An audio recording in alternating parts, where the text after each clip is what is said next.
اور ناظرین یہاں پر آپ کو اہم خبر سے آگاہ کرتا ہوں، ملک کے مختلف شہروں میں بارش اور برف باری کے باعث موسم سرد ہو گیا۔ مختلف حادثات میں 2 افراد جان بحق ہو گئے۔ ملتان، رحیم یار خان، لودھرا سمیت جنوبی پنجاب میں بارش کے باعث موسم سرد اور درجنوں فیڈر ٹرپ ہو گئے، جس سے بجلی کی فراہمی بھی معطل ہو گئی۔ پشاور میں موسلادھار بارش کے بعد موسم سرد ہو گیا، جبکہ مختلف سڑکوں پر پانی بھی جمع ہو گیا۔ دوسری جانب شانگلہ کے علاقے آلپوری فیض آباد میں لینڈ سلائیڈنگ کے باعث 2 افراد جان بحق ہو گئے۔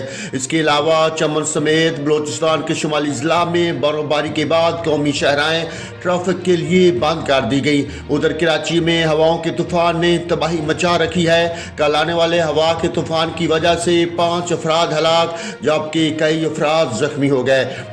محکمہ موسمیات نے خبردار کیا ہے کہ کراچی میں آج بھی 40 سے 50 کلومیٹر فی گھنٹہ کی رفتار سے تیز ہوائیں چل سکتی ہیں۔